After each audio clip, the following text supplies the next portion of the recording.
A gente tem sido desafiado como igreja a desenvolver uma espiritualidade emocionalmente saudável.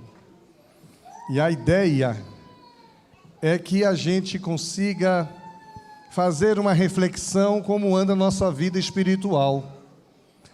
Será que a nossa vida espiritual ela está emocionalmente saudável ou emocionalmente doentia? Tem sido muito bom esse tempo como igreja, porque nós temos sido desafiados a compreender que a vida cristã é como uma jornada. Por ser uma jornada, ela tem início, meio, altos e baixos. Só que a vida cristã não tem fim, porque a vida cristã começa aqui e se prolonga eternamente. Temos sido desafiados a compreender que alguns de nós estamos presos do lado de cá da muralha. Existe uma muralha que nos aprisiona, existe alguma coisa do lado de cá da muralha que tem impedido que nós vivamos aquela vida abundante que Jesus tem para nós. Então, se eu entendo que a vida cristã é uma jornada, ela vai ser uma jornada através da muralha. E eu preciso compreender que caminho eu vou fazer, que caminho eu vou trilhar. Eu preciso descobrir qual o meu caminho através desta muralha, dessa jornada, para vencer a muralha e chegar do lado de cá da muralha. É preciso que a gente entenda também que isso leva tempo, isso não é de uma hora para outra, isso não é de um momento para o outro. E quando eu entendo que isso leva tempo, eu preciso compreender as fases pelas quais eu passarei. Mas nós já vimos aqui que existem algumas características do outro lado da muralha. Do outro lado da muralha tem coisa muito boa, que torna a nossa vida suave, alegre, gostosa, esperançosa. E eu preciso sair do lado de cá e chegar nesse lado de lá. Agora, uma das coisas que é um divisor nessa passagem da muralha é o quebrantamento. E hoje pela manhã nós vimos sobre isso, que quando a gente, como cristão, experimenta o quebrantamento, onde Deus quebra o nosso orgulho, onde Deus quebra a nossa vaidade, onde Deus nos coloca na condição de reconhecermos que somos falhos, pecadores, necessitados da graça de Deus. Isso me desarma. Eu não estou preocupado em querer julgar os outros, em olhar para a vida do outro. Eu estou muito preocupado em olhar para mim mesmo e ver o que em mim precisa mudar. O quebrantamento é algo extraordinário que me torna em condição de desfrutar as belezas que existem do outro lado da muralha. Agora à noite, eu queria pensar com você sobre dois aspectos. O primeiro é que a gente precisa desenvolver uma aptidão por esperar em Deus. Precisamos desenvolver essa profunda aptidão para, mesmo crendo em um Deus de promessa, em um Deus de milagres, às vezes o nosso Deus de milagre, ele demora um pouco porque o tempo certo precisa acontecer. Acompanhamos agora uma pessoa que foi fazer uma cirurgia, houve uma infecção e ela foi para a glória. Rápida assim. Às vezes a gente tem pessoas que passaram por uma dificuldade, a gente brinca muito com o irmão Nilton. O irmão Nilton teve 3 AVCs, depois teve mais, né? E já vai fazer 15 anos. E a gente pensava que ele ia embora. Toda vez que eu vou visitá-lo, de vez em quando ele diz assim: pastor, ora para Deus me levar, eu quero ir, eu quero ir. Falei, vamos orar, você está preparado? Estou. Falei, Deus, leva esse homem em nome de Jesus. Mas faça a tua vontade. E Deus nunca levou. Aí eu pensei assim, ou ele é bom demais, ou é bom de menos. Porque há tempo para tudo, a gente tem que ter tempo para esperar. Nós estamos agora acompanhando o pastor Evaldo, que está lá em Portugal, enfrentando também uma enfermidade difícil. Mas muitos de nós não gostamos de esperar. Olha o que diz o Salmo 40, versículos de 1 a 4, diz assim: esperei com paciência pelo Senhor, e Ele se voltou para mim e ouviu o meu clamor. Tirou-me de um poço de desespero, de um atoleiro de lama. Pôs os meus pés sobre uma rocha e firmou os meus passos. Deu-me um novo cântico para entoar um hino de louvor ao nosso Deus. Muitos virão o que Ele fez, temerão e confiarão no Senhor. Como é feliz o que confia no Senhor, que não depende dos arrogantes, nem dos que se desviam para a mentira. Interessante que um desdobramento maior do que um quebrantamento é a capacidade de esperar. Esperei com paciência pelo Senhor. Gente, é tão bom quando a gente espera a intervenção de Deus, espera a atuação de Deus, a transformação de Deus. E é tão bom que depois de um tempo a gente celebra, conquista. Deus foi fiel. Mas a gente teve que esperar.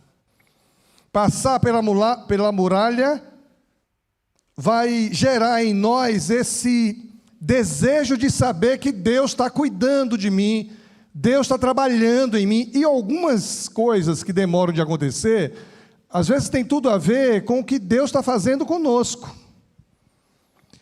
Eu me lembro que, determinada vez, eu pedi a Deus que me desse uma oportunidade de ser melhor utilizado, usado.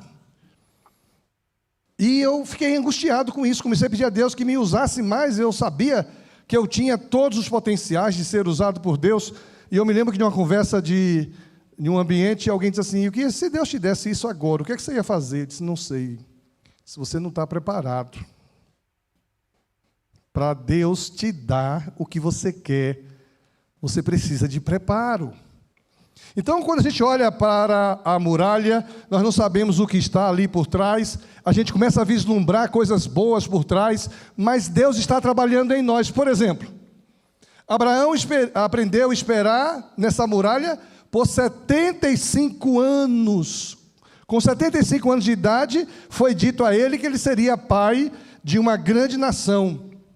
75 anos. Alguém aqui tem 75 anos, só para eu usar como referência?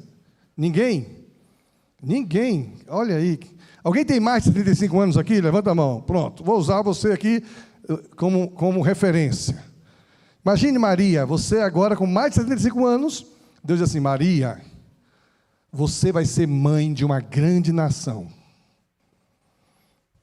O que é que você ia fazer, Maria? Olha aí, eu ficava muito alegre. Hein? Muito alegre. Vai ter que ter filhos agora, depois de 75 anos. 77. Vai ter que ter filhos, vai ter que criar filhos, vai ter que gerir uma nação. Ele precisou viver essa realidade. Após 11 anos depois dos 75, ele decidiu ajudar Deus, decidiu tomar iniciativa para ajudar Deus. E aí a gente conhece a história. Ele antecipa a situação com Agar, e aí ele tem um filho que não é o filho que Deus queria, Ismael.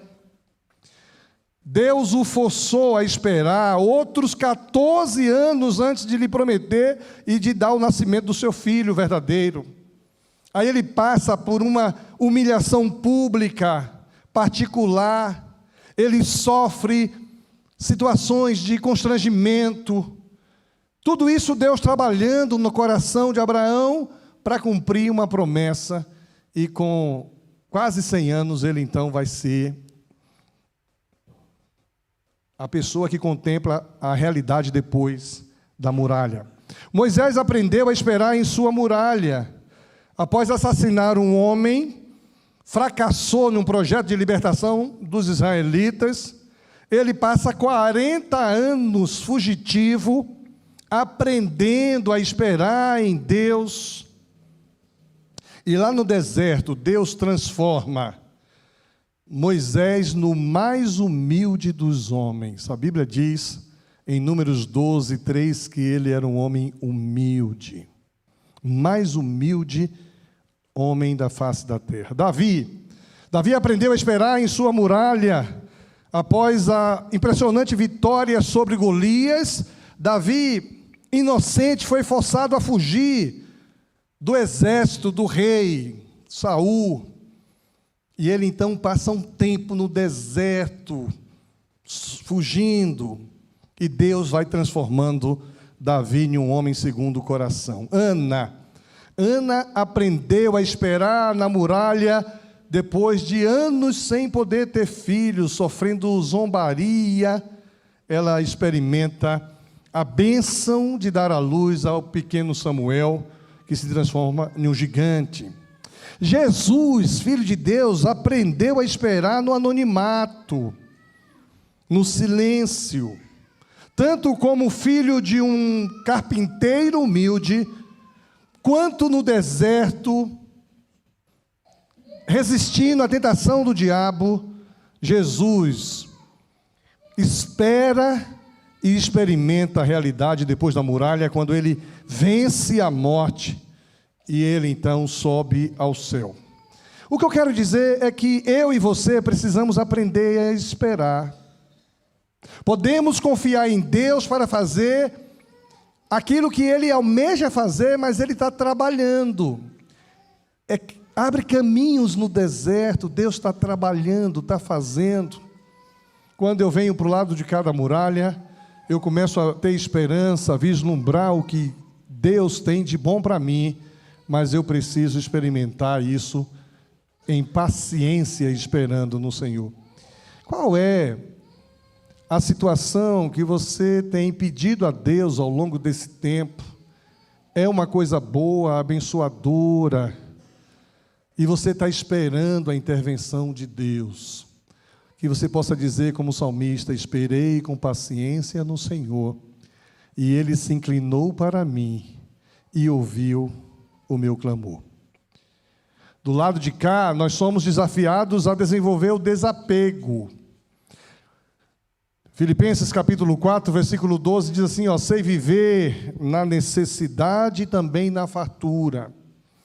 Aprendi o segredo de viver em qualquer situação. Eu sei viver de estômago cheio e sei viver de estômago vazio, com pouco ou com muito. Posso todas as coisas em Cristo que me fortalece. Interessante que a questão crítica na jornada com Deus não é eu sou feliz, não é isso. A questão crítica na jornada com Deus é eu sou livre. Eu estou crescendo em liberdade com Deus. Paulo trata essa questão de uma maneira central como sendo desapego. Paulo está testado. Eu sei viver com e sei viver sem. Interessante que a jornada cristã, nós vamos nos preparando para nos desapegar. Tem gente que tem problema com isso, né? Já viu o seu guarda-roupa como está? Tem roupa no seu guarda-roupa que faz anos que você não usa. 2 anos tem roupa no seu guarda-roupa, 2 anos que você não usa. Na esperança de um dia usar. Ou emagrecer. E está lá enchendo, acumulando. Tem coisas no seu armário, pratos, travessas, que você não usa. Está lá há 5 anos. Mas a gente não se desapega. A gente não quer jogar. Eu estou querendo criar coragem, talvez depois de ir para o Legendários eu crie a coragem de botar fora todo o meu guarda-roupa, deixar apenas só as 5 roupas que eu uso. Porque eu tenho esse defeito, quando eu gosto de uma roupa eu só uso aquela. Quando eu gosto de um sapato só uso aquele. Mas eu espero que Fátima não esteja me vendo, porque se ela estiver me vendo, chega lá já tem. Acho que é o sonho dela. Amor, esvazia meu guarda-roupa, deixa só as roupas que eu uso. Não estou pedindo isso não, viu? Mas a gente é tão apegado a coisas que a gente não usa. Mas se a gente for olhar direitinho, a vida cristã é uma jornada de desapego. Eu estou vivendo nesse mundo maravilhoso, mas eu sei que minha vida não é aqui. Eu vou com Jesus para algo muito melhor. Eu preciso me desapegar de coisas e até de pessoas. Por isso que dói tanto quando alguém que a gente ama morre. Difícil de desapegar. Interessante que Paulo faz um apelo radical a essa compreensão com o nosso relacionamento com o mundo. Ele diz assim: irmãos, digo-vos porém isto, o tempo se abrevia. Assim, os que têm mulher, vivam como se não tivessem. Os que choram, como se não chorassem. Os que se alegram, como se não se alegrassem. Os que compram, como se não possuíssem. Os que usam as coisas deste mundo, como se dele nada usassem. Porque a forma deste mundo é passageira, ela passa. E nós nos apegamos tanto a coisas passageiras. Devemos viver como o resto do mundo, sim, casando-nos, experimentando aflição, alegria, comprando coisas e usando-as, mas sempre conscientes de que essas coisas em si mesmas não são nossa vida não a nossa vida não está nas coisas que nós possuímos. Devemos ser marcados pela eternidade, livres do poder dominador das coisas. O desapego é o maior segredo da paz interior. O desapego é o melhor segredo para a vida abundante que a gente vai experimentar do lado de cada muralha. Quer ver uma coisa que a gente às vezes tem dificuldade? De se apegar demasiadamente a um ideal. Um ideal físico, corporal. E a realidade está chegando. Ah, como eu gostaria que o meu cabelo não caísse. Ele vai cair. Depois de uma certa idade, o meu organismo não queima mais as calorias como queimava quando eu era jovem. Então, fazer o quê? Eu estou com 56 anos. Lá no Legendários vou fazer 57. 58? Eu já estou com 57?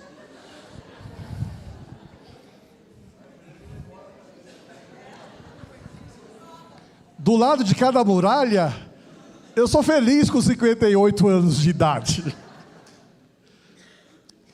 Agora eu tenho que me desapegar a algumas coisas que eu era e que eu vivia com 40 anos. Eu já não sou mais um garotão. Alguém diz assim, é ridículo esses caras que têm mais de 70 que vestem roupa como se fosse garotão. Pode ver, os caras depois dos 60 querem usar jeans, tênis, camiseta. Hã? Tem que usar terno, de gravata para ir jogar vôlei. Eu estou brincando com tudo isso, mas às vezes nós nos apegamos sim a coisas em nós que não tem como mudar. O meu nariz não vai voltar ao que era. Entende? Minha barriga não vai voltar ao que era, não tem jeito. Vou melhorar, vou cuidar. Meu cabelo não tem jeito, eu vou fazer um implante caríssimo, não vai resolver. Porque quando eu entendo que eu tenho que desapegar coisas que só me prendem a este mundo, eu não vou experimentar a vida abundante que Jesus tem para mim. Eu quero concluir dizendo para você o seguinte: do lado de cada muralha tem coisas extraordinárias que Deus tem para nós. Interessante que um autor escreveu assim certa vez, Richard Rohr escreveu muito sobre as 5 verdades essenciais para que os homens as pessoas pudessem se despertar para crescer. E ele chega a dizer o seguinte: temos acesso depois de passar pela muralha e experimentar um desapego maior. Por quê? Porque a vida é difícil. E eu vou ter que lutar. Você não é tão importante. Eu vou ter que superar isso. Eu sei a importância que eu tenho para Deus, isso é essencial. Sua vida não consiste em você. Sua vida consiste em servir e abençoar. Você não está no controle. Você não tem controle sobre sua vida. Quem tem é Deus. E uma verdade que a gente precisa entender: você vai morrer, eu vou morrer, nós vamos morrer. Agora, enquanto estamos aqui, vamos viver a vida abundante que Jesus tem para nós. Vamos viver a vida cheia de alegria. Esse musical que a gente vai agora contemplar fala de alegria. E esse é um momento em que nós vamos experimentar a vida abundante que Deus tem para nós. Essa vida de alegria, porque eu ultrapassei ao enrosco que me prendia do lado de cada muralha, com frustração, com decepção. Eu aprendo a esperar no Senhor, eu aprendo a crescer com desapego daquelas coisas que muitas vezes me escravizavam. Que nessa noite você possa, com a sua criança linda que vai celebrar a Deus, dizer: Deus, eu quero uma vida mais leve, eu quero sim viver feliz e alegre.